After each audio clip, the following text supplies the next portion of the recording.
pour son assemblée locale, même pour l'église en général. Mais il est surtout un danger pour de nouveaux convertis. Vous allez entendre un chrétien dire en face du zèle d'un nouveau converti, ah, nous aussi on avait commencé comme ça. Ça va passer. Le zèle là excessif que tu as, ça va passer. Une personne comme ça n'est pas un modèle. Oh, je prie Dieu qu'il donne la sagesse et la clairvoyance à tous les nouveaux convertis de ne jamais traîner à côté d'un chrétien rétrogradé. Alléluia. Amen. Il risque d'être un mauvais modèle. Il risque de refroidir, de décourager le nouveau converti. Alléluia. Amen. J'aimerais que vous souligniez ça et que vous écrivez ça très bien. Que tout chrétien rétrogradé est un danger. Une menace pour son assemblée locale. Et surtout pour les nouveaux convertis. Alléluia. Amen. Et nous étions en train d'apprendre comment sortir de la rétrogradation. C'est là qu'on s'était arrêté. C'est là qu'on s'était arrêté. La première chose, on a dit, à part le fait qu'on a cité le réveil, on a cité une nouvelle Pentecôte, c'est-à-dire un désir ardent, une soif nouvelle de choses des yeux, de l'action de l'Esprit, de la plénitude du Saint-Esprit. Ces choses nous revigorent, ces choses nous revitalisent. À part cet aspect de choses, nous étions en train de citer 9 choses qu'il faut faire, qu'il faut savoir pour se sortir, pour se tirer de l'état de la rétrogradation. La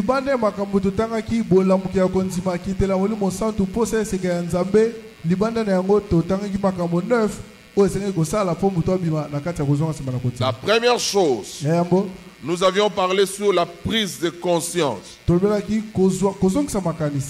qui est rétrogradé, il doit prendre conscience immédiatement, expressément, urgemment, diligemment de sa situation misérable. Réaliser qu'il y a une solution, qu'il y a un moyen de s'en sortir. Alléluia. Amen. L'apôtre Paul dans Romains 7, il dit: misérable que je suis, qui me délivrera? Et l'histoire ou la parabole du fils prodigue nous montre qu'il a réalisé qu'il était dans un état minable, que chez son père, que chez son père c'était encore mieux et qu'il pouvait y retourner. Et il a pris la résolution de s'en sortir.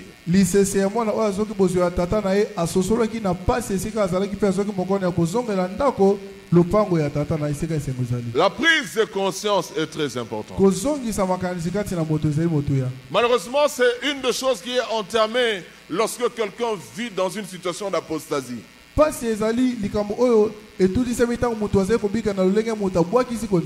Timothée, l'apôtre Paul dit à son fils Timothée: garde ta foi.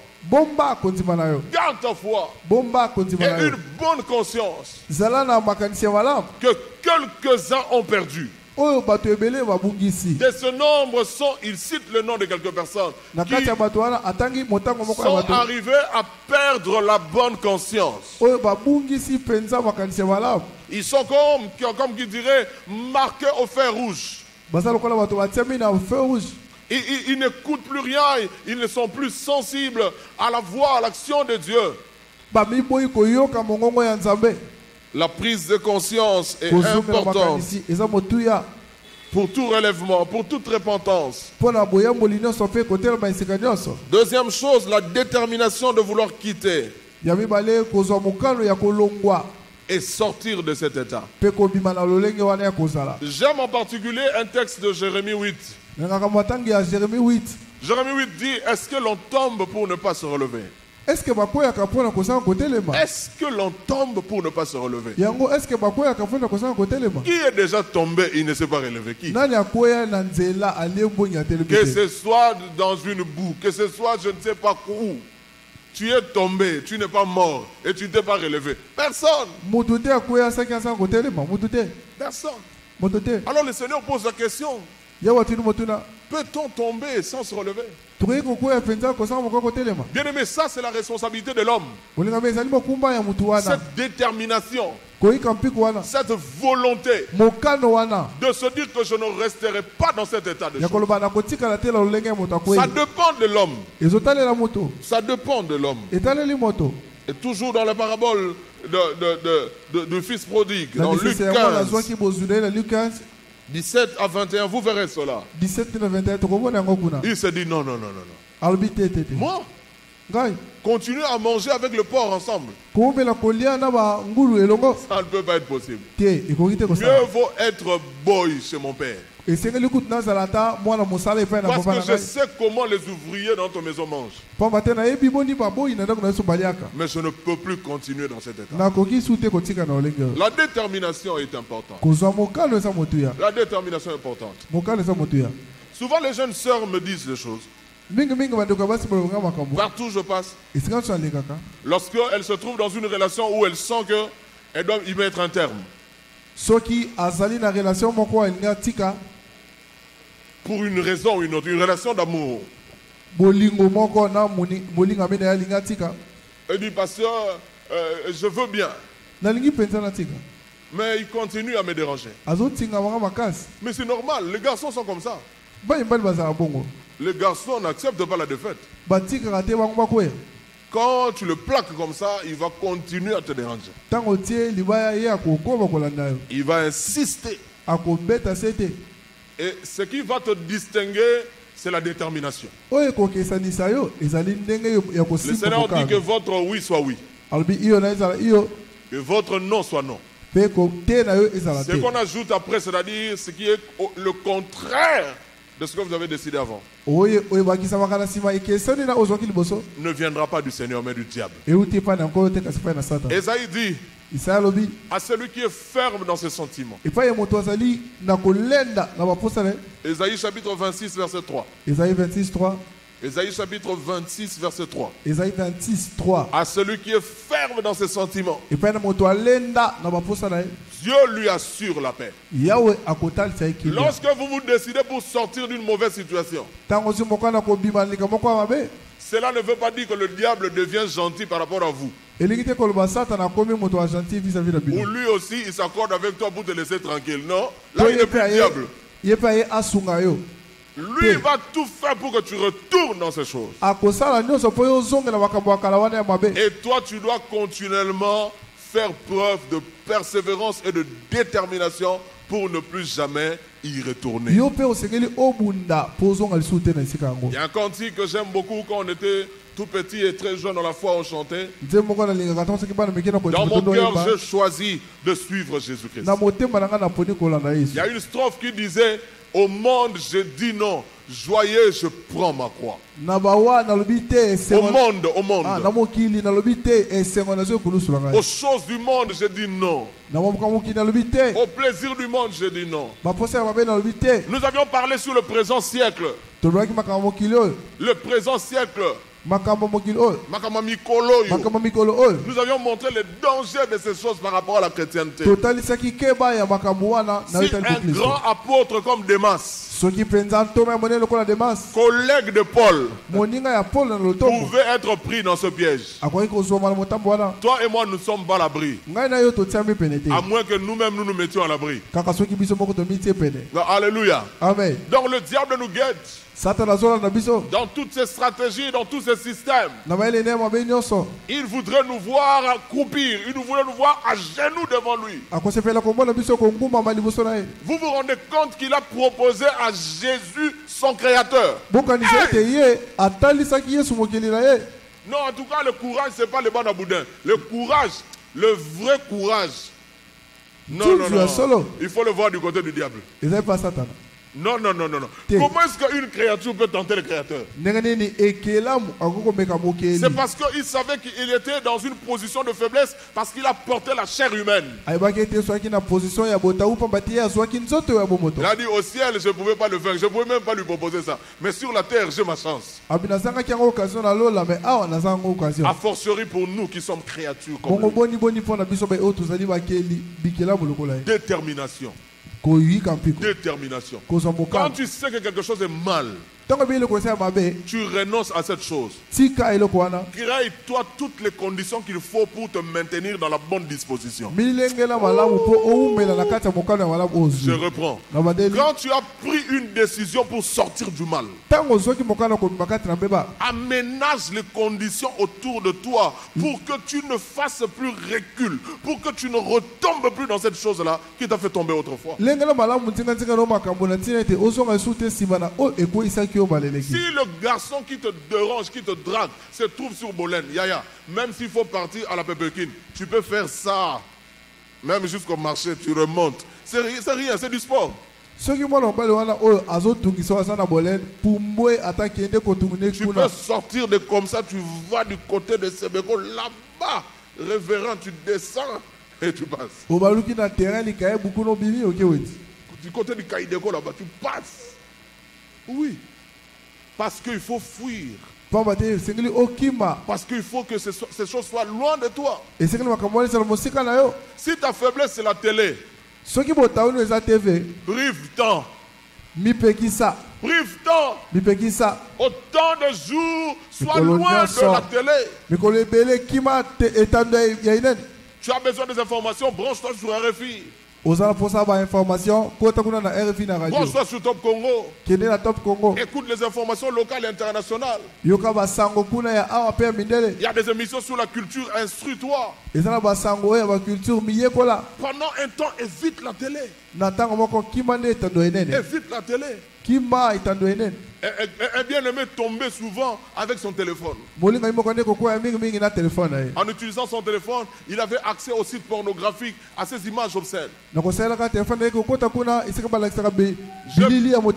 prié avec lui. Je ne me rappelle pas lui avoir demandé de se priver de son téléphone. Il dit, pasteur, avec ce que vous venez de me dire là, je crois que tout ce temps-là, je vais me priver d'un smartphone.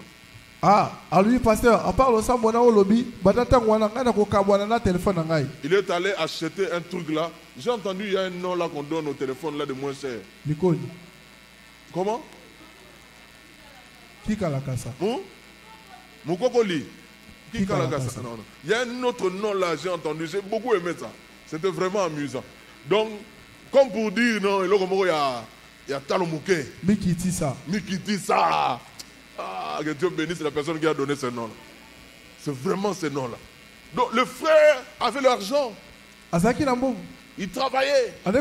Cadre d'entreprise. Il est allé acheter un Mikitisa. Juste pour inviter l'Internet. Pendant près d'une année. Lorsqu'il a senti dans son cœur qu'il a repris assez de vigueur spirituelle, il est allé racheter un smartphone pour ne plus jamais tomber. Troisième chose, la repentance. La repentance te sort de la rétrogradation. Parce que tu as emprunté un chemin. Tu as acquis des habitudes. Tu as développé des réflexes. Tu as eu de nouvelles coutumes dans ton cœur. Et tu as besoin de tourner le dos, métanoïa, de tourner le dos à ces choses. De changer de cap, de changer de direction. La Bible dit dans le psaume 32, dans le psaume 51, la Bible parle de la repentance et du bonheur qui s'ensuit. Alléluia. Amen. Dans le psaume 32, la Bible dit heureux celui à qui Dieu n'impute plus l'iniquité. Et dans le psaume 51, le psalmiste dit rends-moi la joie de ton salut. Qu'un esprit de bonne volonté et un esprit bien disposé me ranime, me conduise. Dans le Proverbe 28. Proverbe 28. Le verset 13. Verset 13. La Bible dit que celui qui cache ses transgressions ne prospère point. Mais celui qui les avoue et les délaisse obtient miséricorde. Bien-aimé, regarde-moi. Dieu est plein d'amour pour nous. Dieu a de bons, de meilleurs projets pour chacun de nous. Dieu a la capacité de te donner plus que ce dont tu as besoin en un seul jour. Pour Dieu, le plus important, c'est ta vie. Ton éternité. Ton éternité. Ton éternité. Délie, j'ai plus d'image. Ton éternité. Si tu vas mettre ta vie en ordre avec le Seigneur, le Seigneur veillera à ce que tu puisses avoir tout ce dont tu désires. Tout ce que tu désires, tu peux l'avoir. Non, je n'ai pas bien parlé. Tu peux avoir au-delà de ce que tu désires. La Bible dit qu'il nous donne infiniment au-delà de ce que nous pensons ou demandons. Par la puissance qui agit en nous. Il nous le donne. Le problème, c'est notre vie. L'état de notre âme. Même de maladies dans des corps. Elle partirait facilement si nous développons une bonne intimité avec le Seigneur. L'apôtre Jean dit: sois en bonne santé comme prospère l'état de ton âme. Donc ce verset veut dire la prospérité de l'âme influence la prospérité du corps. La prospérité de l'âme influence ton état de santé. La prospérité du corps régule tous les éléments, tous les appareils, toutes les cellules de ton corps, afin que tu puisses avoir un équilibre parfait. La repentance, donner, tourner le dos à la route qu'on empruntait pour retourner vers le Seigneur. Quatrième chose, l'acceptation du pardon. Quand tu demandes pardon, accepte que Dieu t'a pardonné. Refuse la culpabilité. Bien-aimé, il y a déjà des gens qui m'ont posé la question: pasteur, je ne sais pas si j'ai déjà commis le péché impardonnable. Je ne sais pas si je suis déjà tombé dans le blasphème parce que trop c'est trop. Ma réponse, la voici. Tu ne pourras jamais te culpabiliser ou te rendre compte de quoi que ce soit si tu es tombé dans le blasphème contre le Saint-Esprit. Parce qu'au fait, ce qui rend ce péché impardonnable, ce n'est pas seulement que Dieu ne veut pas pardonner, mais c'est plus la personne qui tombe dans ce péché n'aura aucune disposition pour retourner vers le Seigneur. Voilà pourquoi dans 1 Jean, la Bible ne parle pas même de la personne qui a commis ce péché. La Bible parle d'un autre frère qui veut prier pour son frère qui est tombé dans le péché.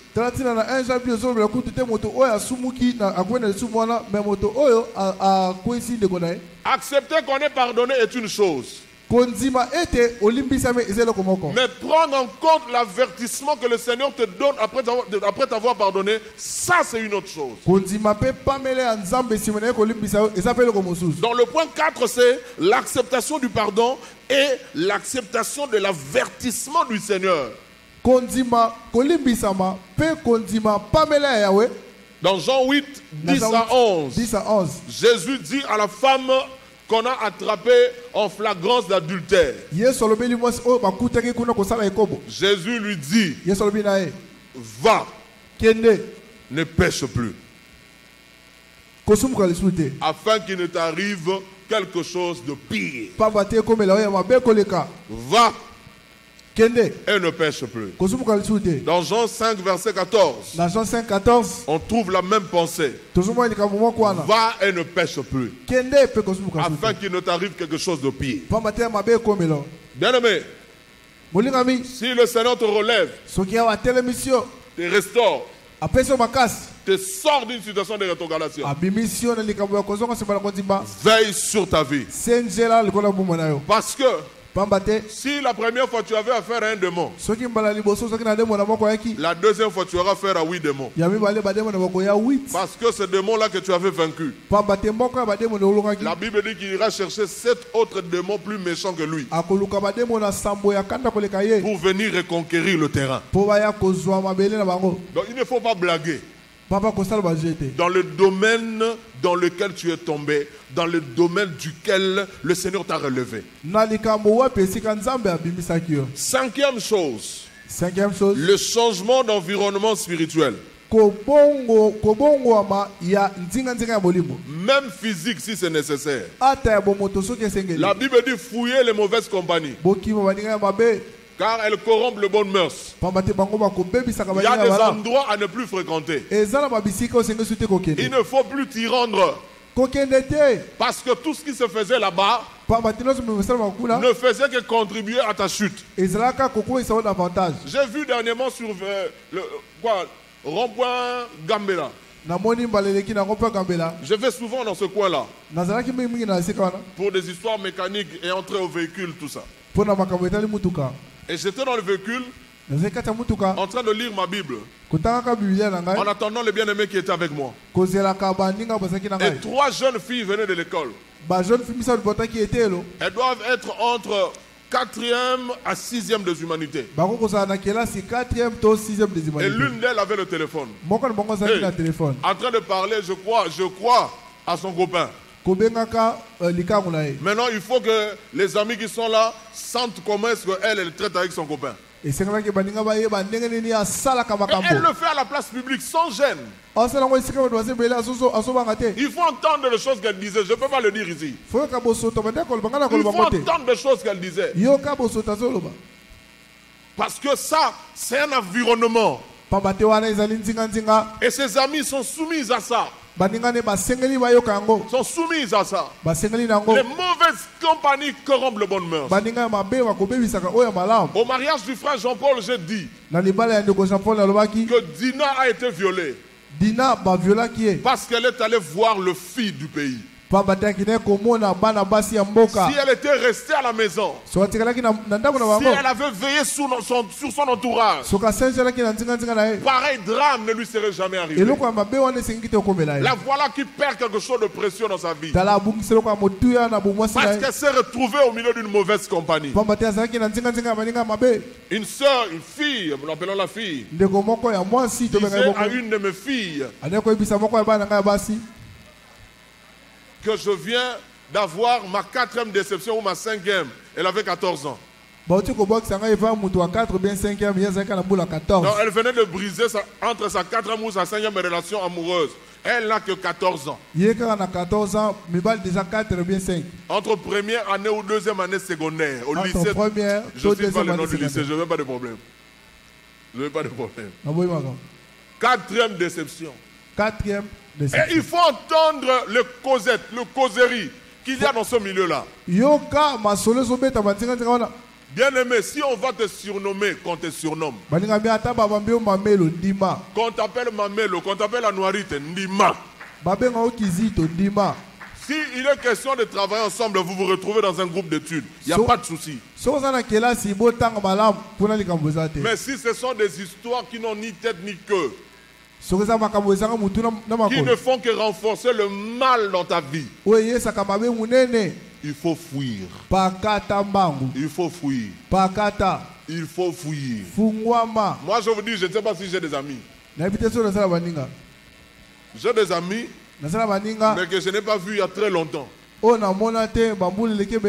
amis qu'on traîne là, on parle tout. Demandez mes enfants sont là. Je passe la journée à la maison, dans ma chambre.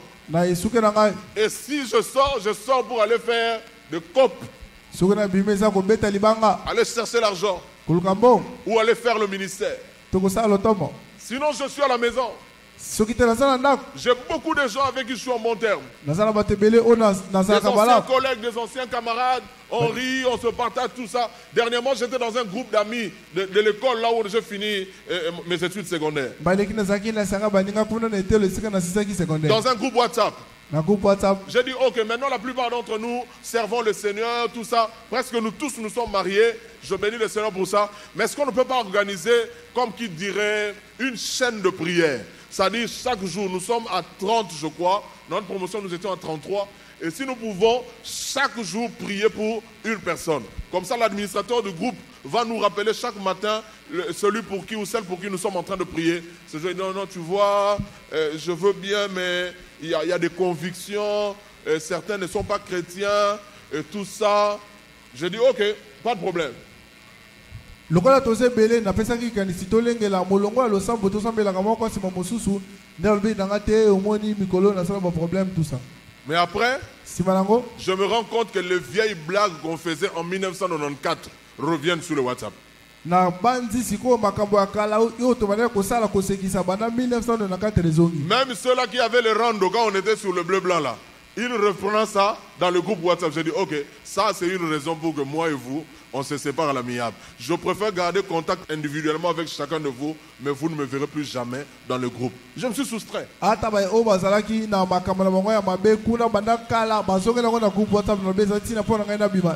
écoute-moi. Tout ce qui ne te défie pas n'est pas le bienvenu dans ta vie. Je reprends. Tout ce qui ne te défie pas ne doit pas être le bienvenu dans ta vie. Peu importe, même si c'est dans le domaine de science. Ça doit te défier. Si ça ne défie pas ta foi, ça doit édifier ta culture générale. Alléluia. Amen. Vous connaissez les sectes qu'on appelle montres religieuses. Vous connaissez les sectes qu'on appelle montres religieuses? Et voilà, elle ressemble à la sauterelle là qu'on appelle Passou. Même couleur. Mais lui vraiment c'est une autre histoire. Donc j'ai appris dernièrement que les femelles tuent le mâle et les mangent pour avoir la force d'accoucher. Pour avoir l'énergie d'accoucher et d'élever les enfants. Il doit éliminer le mari. Je prie Dieu, mon frère, que tu n'épouses pas une montre religieuse. Que tu n'épouses pas une montre religieuse. Mais non, sortons vite du domaine spirituel. Prenons ça comme ça se présente. Sur le plan science. Je ne sais pas si on doit parler de zoologie ou quoi. C'est une information que j'ai reçue seulement cette année. Et quand j'ai entendu ça, dans une prédication, le pasteur Christian qui fouet ma France, il a dit ça dans sa prédication. Je suis allé sur Internet et je fais de recherches. C'est pas que ça arrive dans tout le cas. Mais dans certains cas, ça arrive comme ça. Ça m'a aidé, ça m'a instruit. Il y a beaucoup de choses à apprendre dans la vie. Quittez les milieux qui détruisent votre foi. Que ce soit un milieu spirituel ou un milieu physique. Quittez ça. Alléluia. Amen. On a dit que l'alimentation, la malnutrition, c'est un de problèmes, c'est une des causes de la rétrogradation. Tu dois être dans une église où tu es nourri de la bonne parole. Une nourriture équilibrée. Où on touche tous les aspects essentiels de la vie chrétienne. Alléluia. Amen. Où on ne parle pas que de la foi, on parle aussi des actions. On parle des œuvres. On fait la démarcation entre les responsabilités de Dieu et celles de l'homme. On te parle de la grâce, mais aussi on t'enseigne la bravoure, le courage, le sens de se réveiller le matin. La journée commence le matin. Bien-aimé, il faut apprendre à se lever très tôt. Prier quand il fait calme. Lire la Bible quand il fait calme. Te laver avec de l'eau chaude. Pas avec de l'eau froide pendant la saison sèche. Parce que tu as besoin de renforcer ton immunité. Ne pense pas que c'est laver de l'eau froide, c'est le courage, c'est l'ignorance. Quand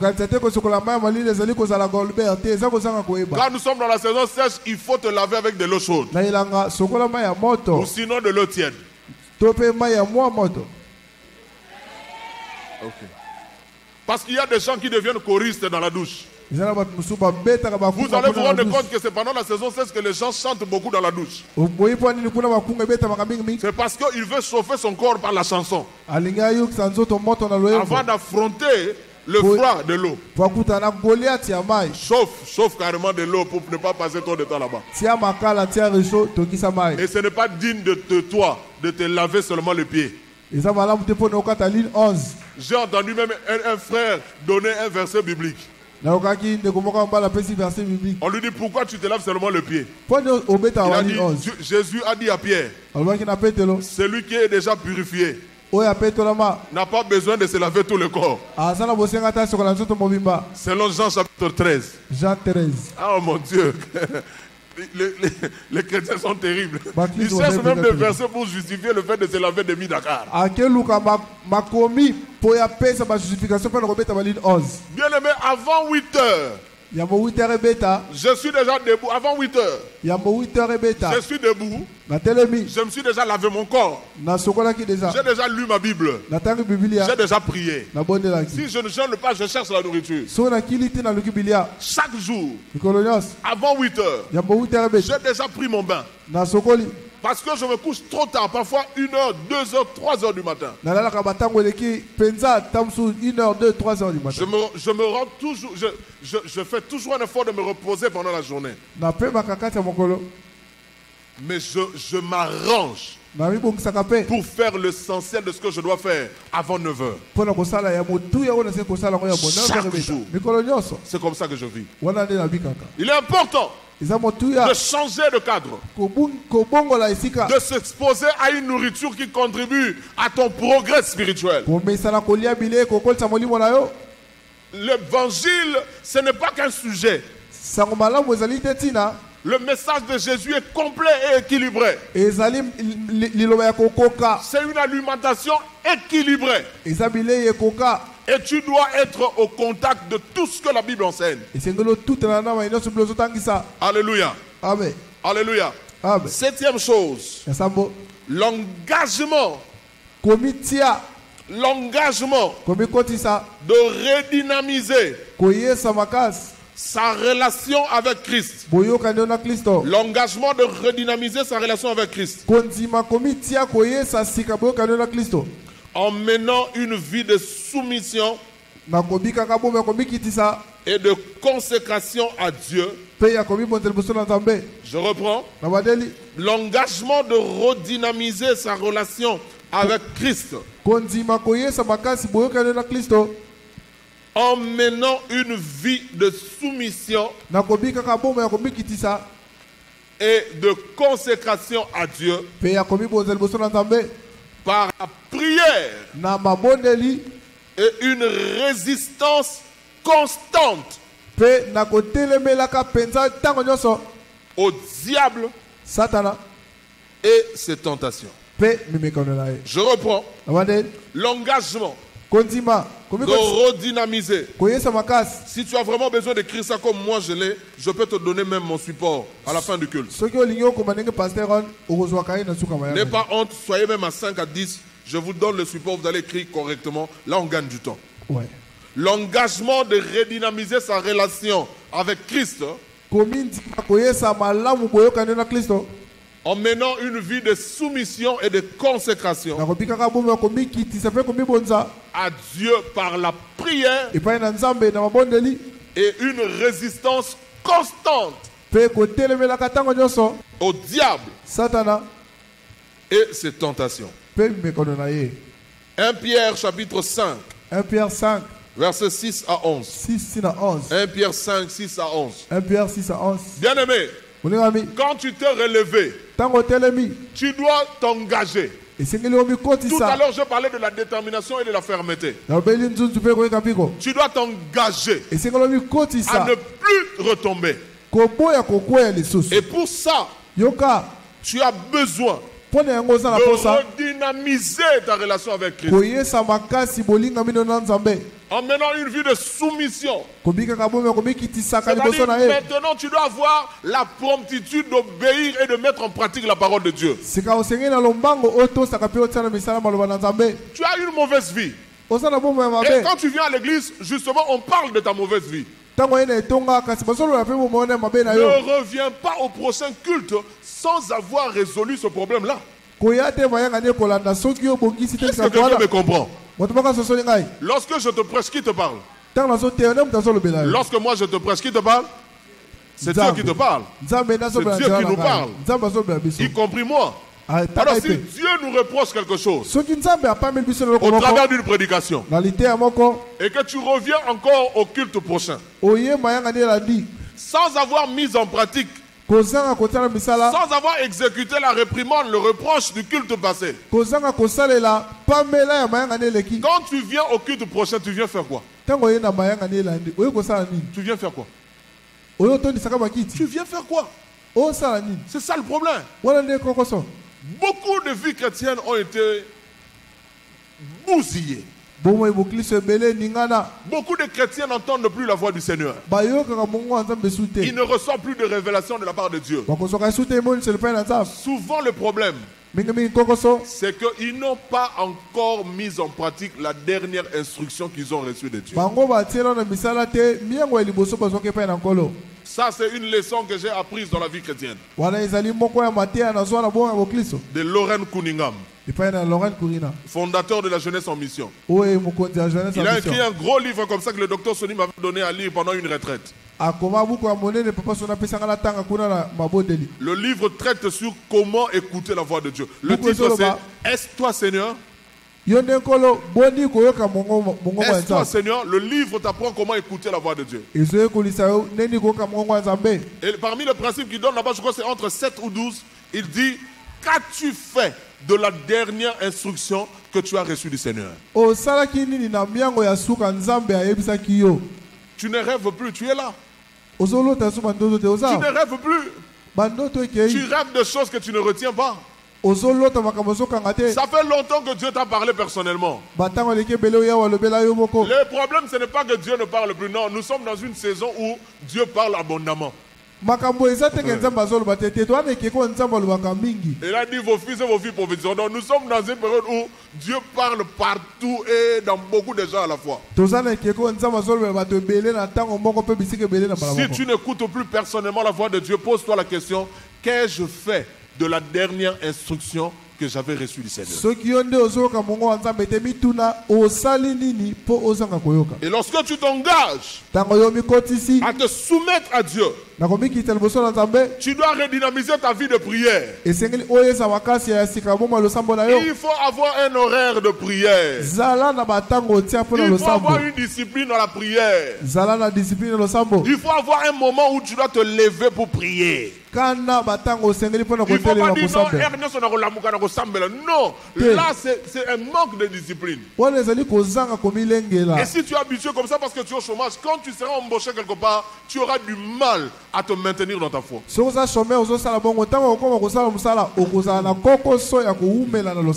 Parce que là tu auras une obligation liée au temps. Et si tu n'étais pas habitué de te lever très tôt le matin pour prier, ce sera difficile pour toi. Mais tu dois aussi t'engager à résister constamment au diable et à ses assauts, à ses tentations. Et le passage que je vous ai donné dit deux choses importantes. Dans 1 Pierre 5. 1 Pierre 5. Ça dit beaucoup de choses, mais retiens deux choses importantes. La première chose, le diable rôde inlassablement, incessamment. Il cherche qui dévorer. C'est un esprit, il ne dort pas. Il est aux aguets. Il cherche qui va surprendre. Si vous suivez le documentaire sur les lions ou sur les fauves, vous allez voir que lorsqu'il s'attaque à une troupe, Il a déjà l'intention sur qui est-ce qu'il va s'en prendre. Il ne vient pas pour tenter avec tout le monde. Non.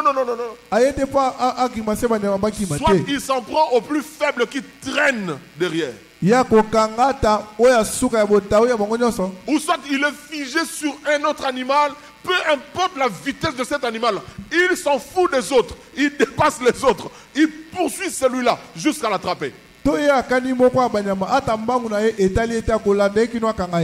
ennemi fonctionne pareil. Et la Bible dit que le diable rôde comme un lion, cherchant qui dévorer. Et la Bible dit nous pouvons lui résister avec une foi ferme. Une autre chose que la Bible dit dans ce passage, une troisième chose, le même souffrance qui vous arrive sont imposées à tous vos frères dans le monde. À chaque fois que tu te sens coincé par une oppression, par une attaque qui légitimerait, qui justifierait le fait que tu peux céder, je peux tomber, Dieu va comprendre, ça fait longtemps quand même, je n'ai pas de lotion, ça fait longtemps quand même, je n'ai pas d'argent de poche. Bien aimé, la Bible dit, le même souffrance qui t'arrive sont imposées à toutes tes sœurs dans le monde.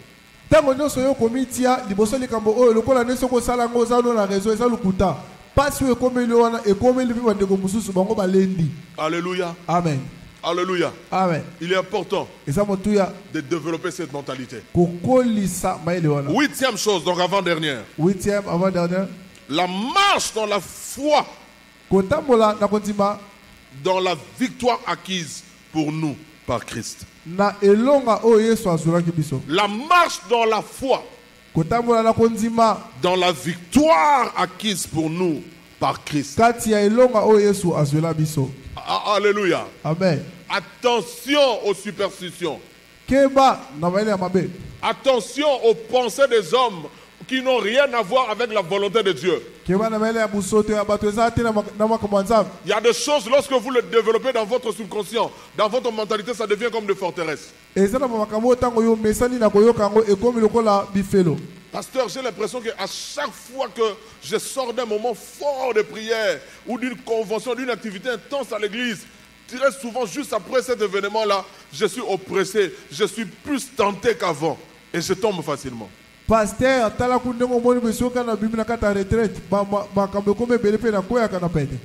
ce n'est pas la volonté de Dieu. Ce n'est même pas le point de vue de Dieu. C'est ta pensée à toi. Ou c'est l'expérience d'un homme qui t'a communiqué comme une vérité de l'évangile. Mais ça n'a rien à voir avec l'évangile. Je vous ai déjà dit, la vie n'est pas faite de haut et de bas. En tant qu'homme normal, tu peux dire ça. Mais en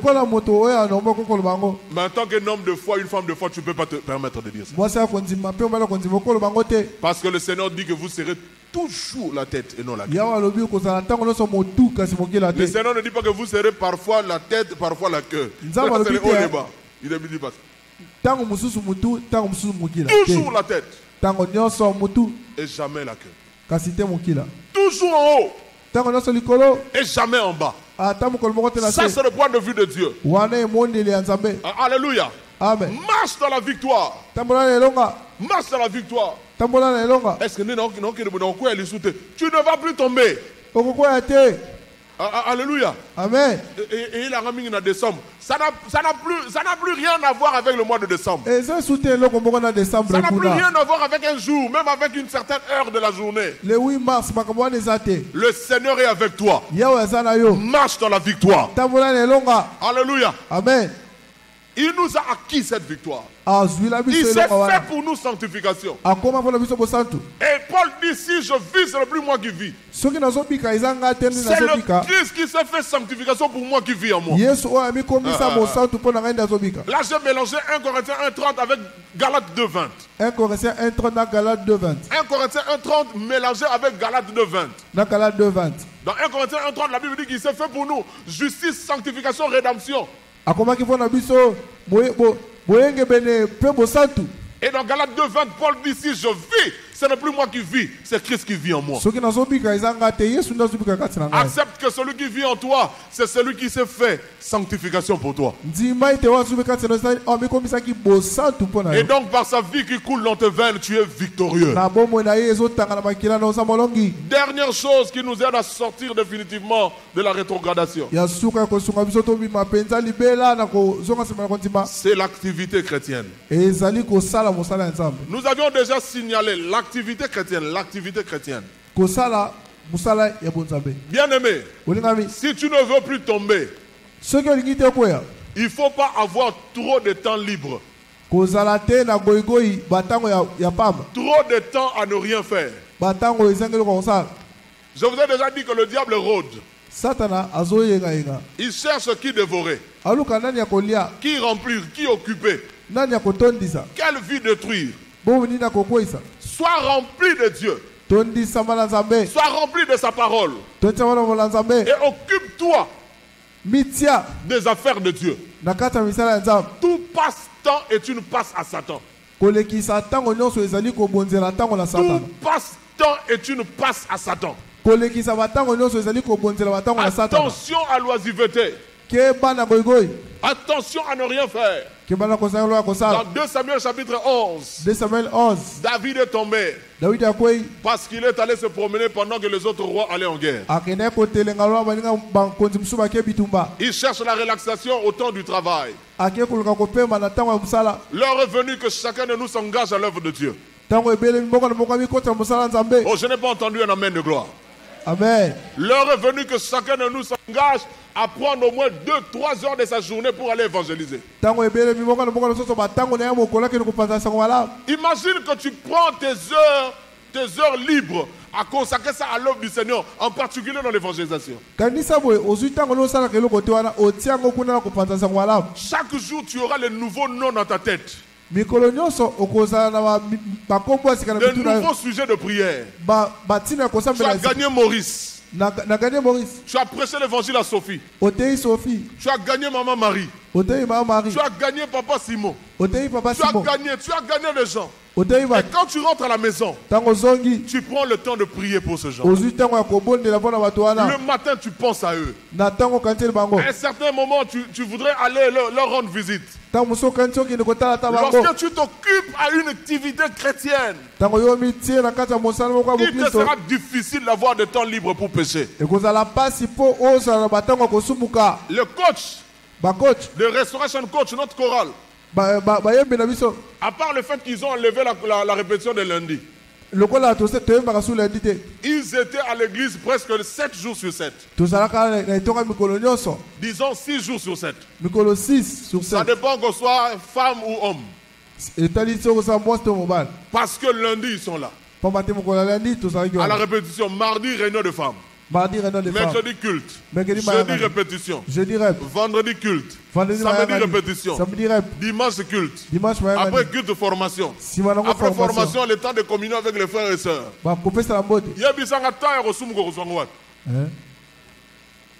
Alléluia. Amen. Ça paraît comme des occupations de trop. Pourtant, ça joue aussi le rôle de conserver ta vie. De te garder loin du mal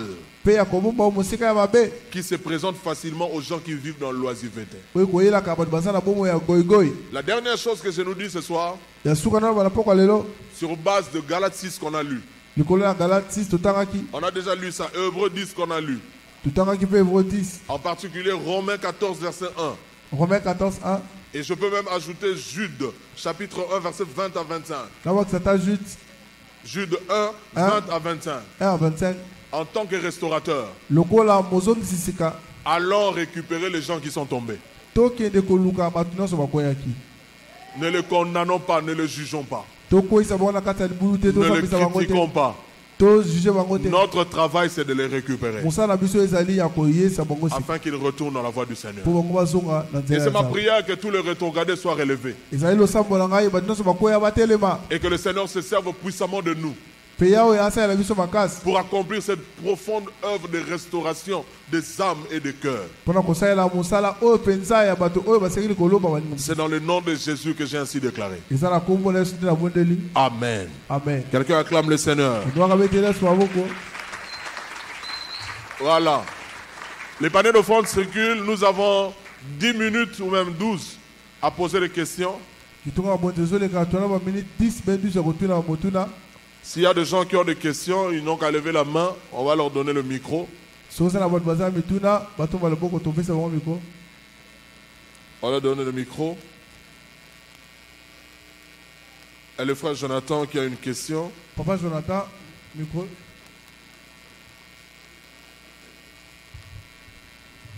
Oui, il y a des questions par rapport à un des points au lobby.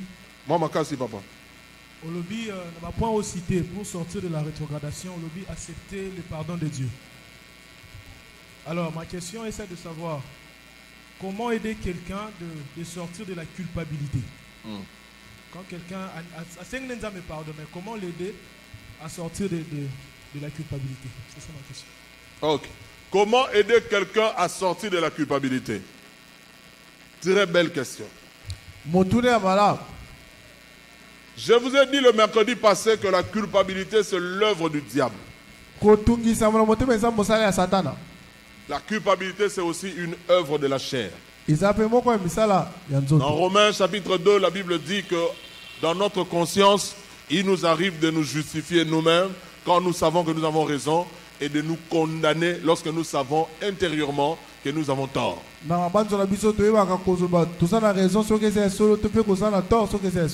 Bible nous demande de nous pardonner nous-mêmes. La Bible nous demande de pardonner notre prochain. Et la Bible nous enseigne au-dessus de tout que Dieu est le Dieu compatissant, miséricordieux qui nous pardonne. Alors lorsque vous voulez aider quelqu'un qui a commis un forfait, un péché, mais qui ne reconnaît pas que Dieu l'a vraiment pardonné,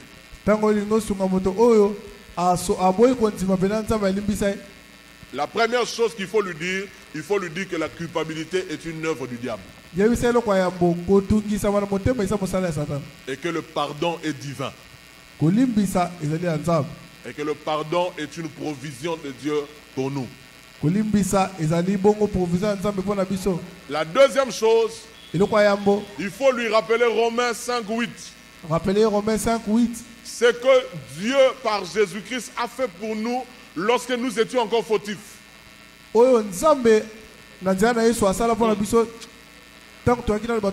La Bible dit à peine mourrait-on pour un juste. Mais nous, lorsque nous étions encore pécheurs, Christ est mort pour nous. Il faut dire à cette personne, est-ce que celui qui est mort pour toi quand tu ne le méritais pas, est-ce qu'il peut te refuser le pardon alors que maintenant tu es son frère?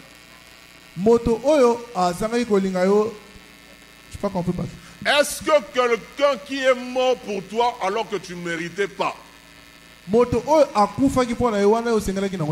est-ce qu'il peut te refuser le pardon tandis que maintenant tu es son frère? Pose-lui une autre question. Qu'est-ce que tu as fait maintenant qui te paraît plus grand que ce que tu avais fait quand tu étais encore païen? Quand tu étais païen, tu étais pécheur. C'était ta nature. Tu étais enfant de Satan. C'est écrit dans Matthieu 13. C'est écrit dans Jean 8:44. C'est écrit dans 1 Jean 3:8. C'est écrit dans beaucoup de versets. Tu étais enfant du diable. Il est mort pour toi, il t'a pardonné. Tu étais pécheur, ennemi de Dieu, fils de la rébellion.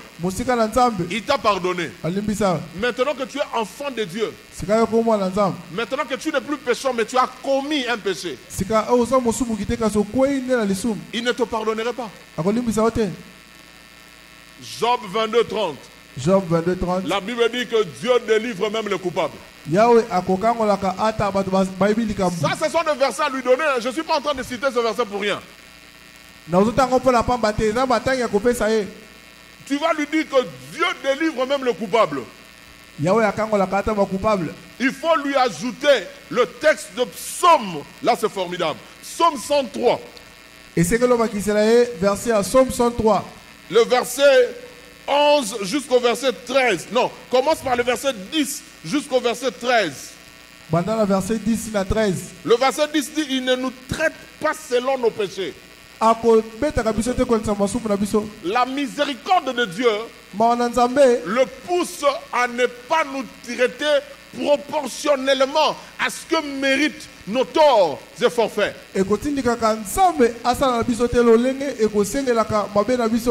Non, Dieu nous aime tellement, Dieu a tellement pitié de nous, qu'il s'il devait nous traiter comme mérite nos fautes, nos égarements, personne ne subsisterait. Donc le psaume 103, verset 10 à 13. Psaume 103, 10 à 13 va aider quelqu'un à sortir de la culpabilité. Le psaume 130, psaume 130, verset 4 et 5. Verset 4 à 5. Formidable. Ce passage nous aide aussi à sortir de la culpabilité. Mais le pardon, c'est verset 3 et 4, pardon, 3 à 4. Verset 3, si tu gardais les souvenirs des iniquités, éternel Seigneur, qui pourrait subsister? Mais le pardon se trouve auprès de toi, afin qu'on te craigne. Il faut dire à la personne culpabilisée que le Dieu omniscient, dans son omniscience, a pris la résolution d'oublier une seule chose: le péché confessé. Dieu n'oublie rien, sauf le péché confessé. Dieu n'oublie que le péché confessé. Il ne nous cite plus nos péchés.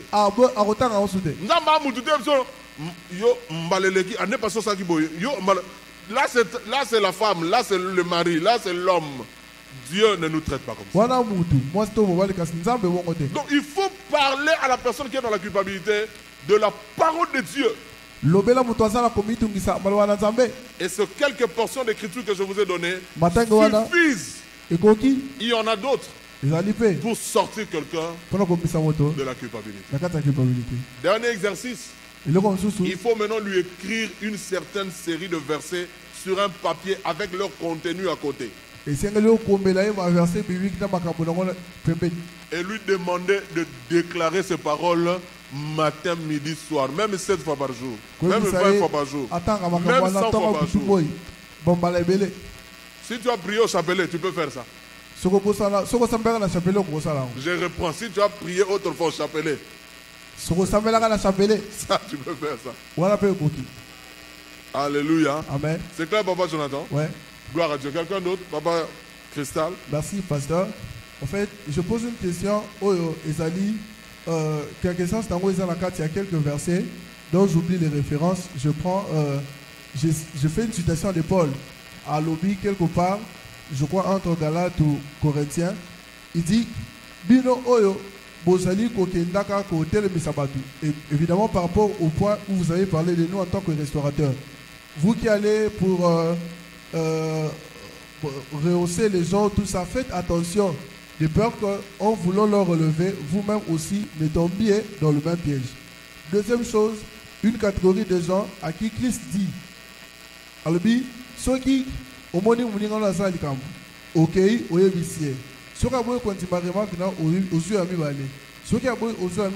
à la dernière personne il dit et puis après quelque chose comme ça. Et le troisième texte c'était les attitudes de Paul à Satan. Mais je voudrais savoir, nous en tant qu'agents restaurateurs, au vu de ceux qui sont rétrogradés, à l'égard de ces textes, quelle attitude devons-nous avoir ceux qui te coûtent dans de manière pratique attachée dans le contexte et dans le texte? Ok. C'est vraiment très pertinent comme question. J'aurais voulu avoir tout un jour pour enseigner carrément sur ces groupes de versets que tu as cités, dans le contexte que tu les as placés.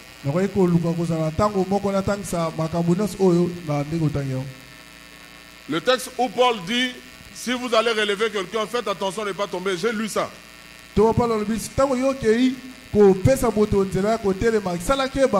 Je crois que ça doit être dans Galates 6 là qu'on a lu. Pourquoi? Parce que tu vas vers quelqu'un qui a une maladie. Tu vas pour le soigner. Il faut porter des gants. Docteur Serge, à l'hôpital, il y a des maladies qu'on attrape dans le milieu hospitalier. On appelle ça des maladies nosocomiales. Donc, à l'hôpital, si tu vas là-bas, tu peux contracter de maladies. On appelle ça de maladies nosocomiales. Et c'est ce que Paul dit dans Galates. Quand tu vas traiter les autres, fais attention pour que toi-même tu ne sois pas contaminé. Parce que tu les aides, parce que toi tu es en bonne santé. Si tu leur ressembles, tu ne pourras plus les aider. Jésus dit dans Matthieu, je crois 18, si tu vas pour parler à un bien-aimé afin qu'il se relève, il ne t'écoute pas, prends un témoin. S'il n'écoute pas, finalement appelle l'église. S'il n'écoute pas l'église, en tout cas, déclarer publiquement que c'est un publicain, il est pire vraiment qu'un païen.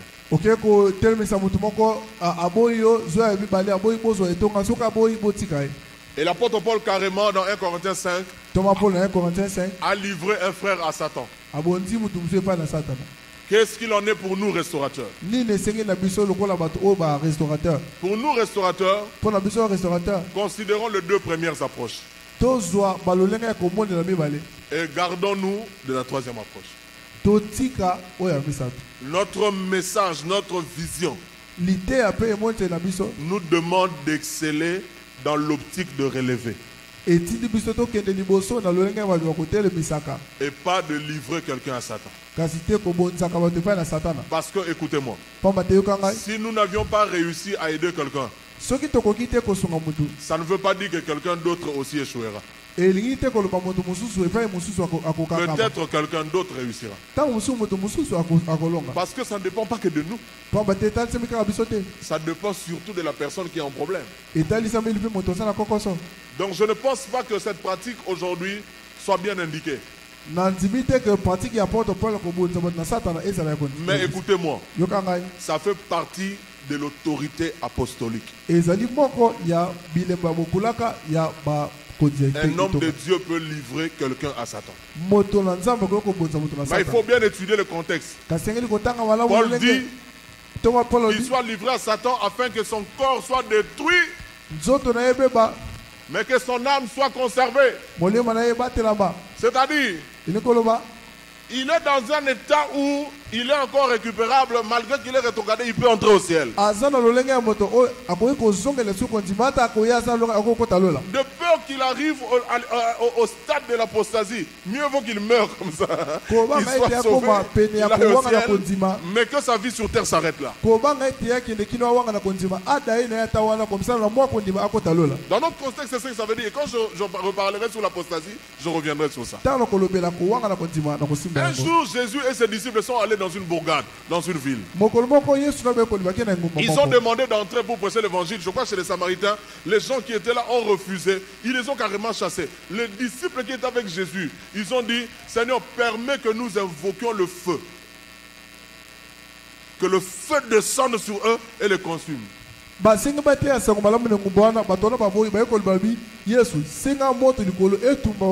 Non, permets-nous de faire ça. Jésus leur dit ceci. Vous ne savez pas de quel esprit vous êtes animés. Donc ce n'est pas parce qu'ils ont refusé votre message qu'il faut carrément en finir avec eux. Mais bien aimé, écoutez-moi. C'est un pouvoir que l'Église détient. Mais que je crois qu'il faut de moins en moins en faire usage. Et plus travailler dans le sens de récupérer les choses. Il est 19h juste, on arrête là, on acclame le Seigneur. Est-ce qu'il y a quelqu'un parmi nous?